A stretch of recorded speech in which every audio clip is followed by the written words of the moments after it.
सबसे पहले आपको बताएंगे मुजव्वज़ा 26वीं आईनी तरमीम पेश करने के लिए वफाकी काबीना, कौमी असम्बली और सेनेट के इजलास 17 अक्टूबर को तलब कर लिए गए हैं। इसकी तफसील जानते हैं अयाज अकबर यूसुफजई से। जी अयाज, बताइए। जी बिल्कुल, 26वीं आईनी तरमीम पर पार्लियामेंट की खसूसी कमेटी का जो इजलास होना था पहले 17 को, अब वो 16 को होगा और साथ साथ 17 तारीख को ही सबसे पहले वफाकी काबीना का इजलास होगा जो कि तलब कर लिया गया है। उसके बाद फिर कौमी असम्बली का इजलास होगा और उसके बाद सेनेट का इजलास होगा। ये 17 तारीख को ही तीनों जो है वो अहम इजलास तलब किए गए हैं। जराये के मुताबिक 26वीं आईनी तरमीम के हवाले से पहले वफाकी काबीना से मंजूरी ली जाएगी और उसके बाद मंजूरी के बाद यही जो है ये तरमीम जो है कौमी असम्बली में पेश की जाएंगी और बाद में सेनेट में मंजूरी के लिए पेश होंगी और उसके बाद सदर मुमलिकत के पास चली जाएंगी। 17 तारीख को ही तमाम प्रोसेस जो है मुकम्मल करने के हवाले से हुकूमत की हिकमत अमली है, इसलिए हुकूमत ने जो है 17 तारीख को 3 अहम इजलास तलब किए हैं। जी शुक्रिया आपका अयाज अकबर, आप हमें अपडेट कर रहे थे।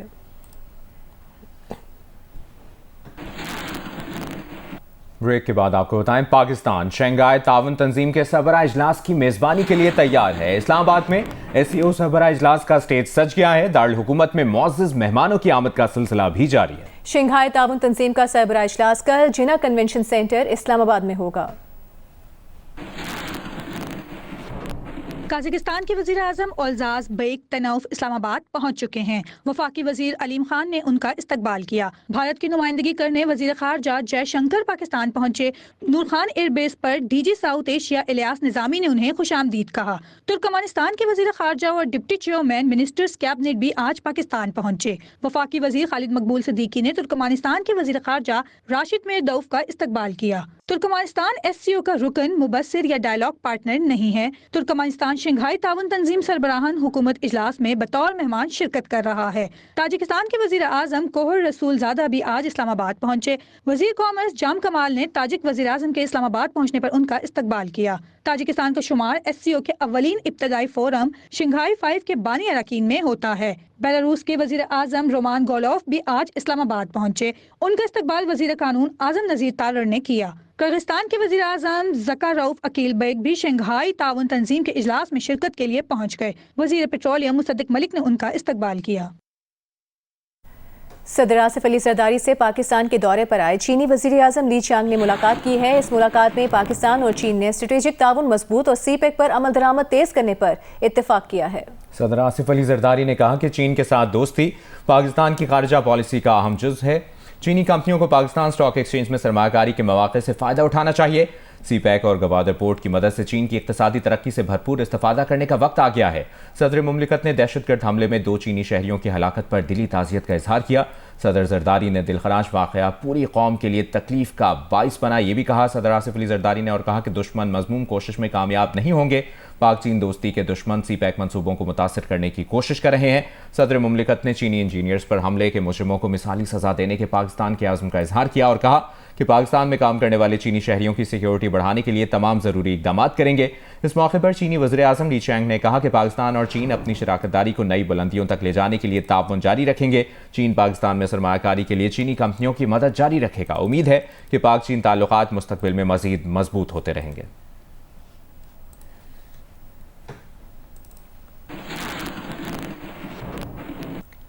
वज़ीर आज़म शहबाज शरीफ से ताजिकिस्तान के वज़ीर आज़म काहिर रसूलज़ादा ने मुलाकात की है। वज़ीर आज़म शहबाज शरीफ ने इस मुलाकात में 2 तरफ़ा ताल्लुकात में मुस्बत पेशरफ़्त पर इत्मीनान का इजहार किया है। वज़ीर आज़म ने कहा कि पाकिस्तान और ताजिकिस्तान के दरमियान दोस्ती और ताउन का पायदार रिश्ता है। वज़ीर आज़म शहबाज शरीफ से ताजिकिस्तान के वज़ीर की मुलाकात हुई है। वज़ीर आज़म शहबाज शरीफ ने इस मुलाकात में 2 तरफ़ा ताल्लुकात में मुस्बत पेशरफ़्त पर इत्मीनान का इजहार किया है। ताजिकिस्तान के वज़ीर आज़म से वज़ीर आज़म शहबाज शरीफ की मुलाकात के मनाज़िर भी आप स्क्रीन पर देख रहे हैं।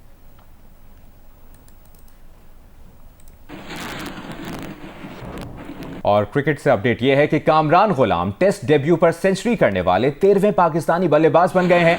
कामरान गुलाम ने दूसरे टेस्ट के पहले दिन डेब्यू पर सेंचुरी का कारनामा सरअंजाम दिया है। डोमेस्टिक क्रिकेट में शानदार कारकर्दगी दिखाने वाले कामरान गुलाम बाबर आजम की जगह टीम में आए हैं। दूसरे टेस्ट के पहले दिन का खेल खत्म होने पर पाकिस्तान ने 5 विकेट्स के नुकसान पर 259 रन बना लिए हैं। डेब्यूटेंट सेंचुरियन कामरान गुलाम 118 और साइम अयूब 77 रन बनाकर नुमाया रहे। आपको बताएंगे कराची में ऑल पाकिस्तान लॉयर्स कन्वेंशन हुआ है जिसमें मुल्क भर से वकला रहनुमाओं ने शिरकत की है। वकला ने मुजवजा 26वीं आईनी तरमीम के खिलाफ भरपूर तहरीक चलाने का ऐलान किया है। कन्वेंशन से खिताब में आज वकला 2007 से ज़्यादा खतरनाक मोड़ पर खड़े हैं। मुनीर मलिक 2007 में सिर्फ एक चीफ जस्टिस के खिलाफ रेफरेंस आया था, ये कहा गया वकला की जानिब से खिताब करते हुए, और ये भी कहा गया कि मुल्क में मुजवजा आईनी तरमीम पूरे अदालती निज़ाम के खिलाफ एक रेफरेंस है। ये बात कन्वेंशन से खिताब करते हुए साबिक सदर supreme court bar Munir Malik ने कही, जबकि अली अहमद कुर्द ने कहा कि जो तरामीम लाई जा रही हैं वो आइन के चेहरे पर काला धब्बा होंगी। कराची में ऑल पाकिस्तान लॉयर्स कन्वेंशन हुआ है जिसमें मुल्क भर से वकील रहनुमाओं ने शिरकत की है। वकला ने मुजवजा 26वीं आईनी तरमीम के खिलाफ भरपूर तहरीक चलाने का ऐलान किया है। कन्वेंशन से खिताब में साबिक सदर supreme court bar Munir Malik ने कहा कि आज वकला 2007 से ज्यादा खतरनाक मोड़ पर खड़े हैं। 2007 में सिर्फ एक चीफ जस्टिस के खिलाफ रेफरेंस आया था। मुजवजा आईनी तरमीम पूरे अदालती निज़ाम के खिलाफ रेफरेंस है। अली अहमद कुर्द ने कहा कि जो तरामीम लाई जा रही हैं वो आइन के चेहरे पर काला धब्बा होंगी।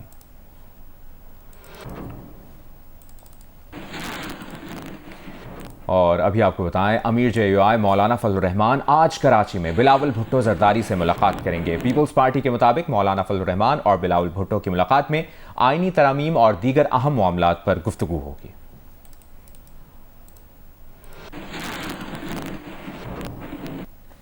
अमीर JUI मौलाना फजलुर रहमान ने कहा है कि आईनी तरमीम हमारे हाथ में है, आइन साजी होगी तो सिर्फ हमारे मुसवदे पर होगी। मीरपुर खास में जलसे से खिताब में मौलाना फजलुर रहमान ने कहा कि JUI के मुसवदे के अलावा किसी आइन साजी की इजाज़त नहीं देंगे।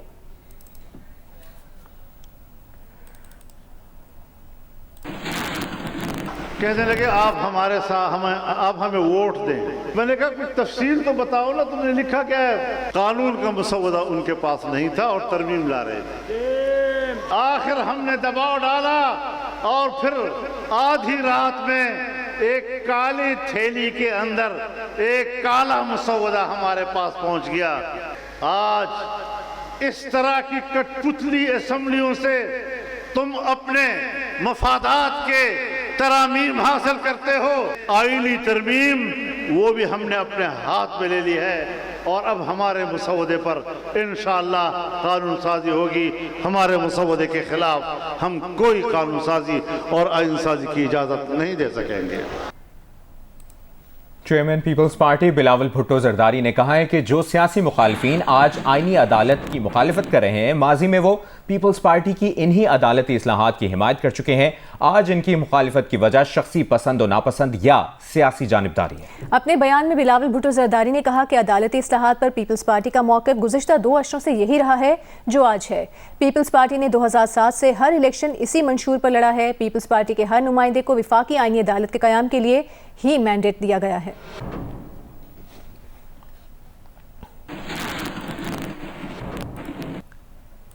26वीं आईनी तरमीम पर रायशुमारी 18 से 20 अक्टूबर के दरमियान होने का इम्कान है।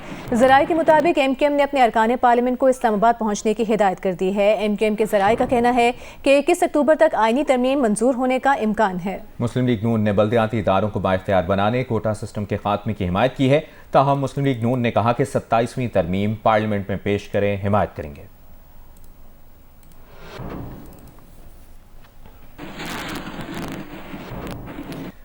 ब्रेक के बाद आपको बताएंगे कनाडा ने भारतीय हुकूमत की तशद्दुद मुहिम से ताल्लुक पर इंडियन हाई कमिश्नर समेत 6 सिफारती एहलकारों को मुल्क बदर कर दिया। कैनेडियन पुलिस का कहना है कि शवाहिद हैं कि भारतीय सिफारतकार खुफिया सरगर्मियों के लिए अपनी सरकारी हैसियत का फ़ायदा उठा रहे हैं। भारतीय हुकूमत कनाडा में अपने अहदेदारान के जरिए मालूमात इकट्ठी कर रही है और जनूबी एशियाई कम्युनिटी अरकान को निशाना बनाने के लिए इस्तेमाल करती है। कैनेडियन वज़ीर ख़ारिजा ने कहा कि 6 एहलकारों का सिफारती इस्तिस्ना ख़त्म करने को कहा तो भारत ने इनकार कर दिया, जिस पर उन्हें मुल्क छोड़ने के नोटिस जारी किए गए। ये भी कहा कि भारत तहकीकात में ताउन करे। भारत ने जवाब में कैनेडियन हाई कमिश्नर समेत 6 कैनेडियन सिफारतकारों को मुल्क बदर करने का फैसला कर लिया। नई दिल्ली में कैनेडियन नाज़िमुल उमूर को दफ्तर ख़ारजा तलब करके एहतजाज रिकॉर्ड कराया। खालिस्तान तहरीक के सरगर्म हामी सिख रहनुमा हरदीप सिंह को गुज़श्ता साल कनाडा में कत्ल कर दिया गया था। कनाडा को हरदीप सिंह निजर के कत्ल में एहलकारों के मुलविस होने के ठोस शवाहिद मिले थे। सिख फॉर जस्टिस के जनरल काउंसिल गुरपतवंत सिंह पन्नू भारतीय कत्ल की साजिश से बाल बाल बचे थे।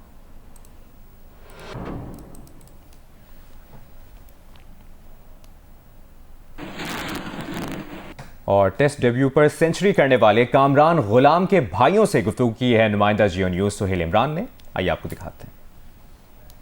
डेब्यू पर सेंचुरी करने वाले कामरान गुलाम के भाई इस वक्त मेरे साथ मौजूद है। एक नहीं धोनी, चारों भाई जो इनके आज मौजूद थे यहाँ पर मुल्तान स्टेडियम में पीसीबी के मेहमान थे। कैसी फीलिंग है? आपने तो पूरी एक इनिंग्स बॉल देखी उनकी पूरी इनिंग्स की। ये ड्रीम होता है हमारा कि आज उनका डेब्यू और इस तरह डेब्यू, तो खुशी तो हम बयान नहीं कर सकते।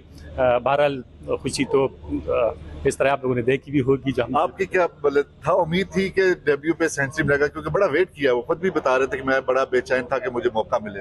जी बिल्कुल, हमें तो 100% उम्मीद थी। जिस तरह वो पिछले 4-5 साल से परफॉर्म दे रहा था और जिस तरह वो मेहनत कर रहा था, तो हमें 100% उम्मीद थी कि उसमें टैलेंट है। कामरान बाबर आजम की अपनी एक जगह है, वो पाकिस्तान का हमारा एक सुपरस्टार है। इस तरह नहीं है, लेकिन कामरान भी जिस तरह लास्ट 4-5 साल से खेल के आ रहा है, तो जाहिर है बाबर आजम तभी बनता है जब आप उनको पाकिस्तान में चांस देते हैं, तभी नाम बनता है। तो इंशाल्लाह जिस तरह भी कामरान गुलाम को मौका मिला, उसने पहले डेब्यू में सेंचुरी की, तो इंशाल्लाह आगे बन के इंशाल्लाह इस तरह पाकिस्तान का नाम रोशन करेगा।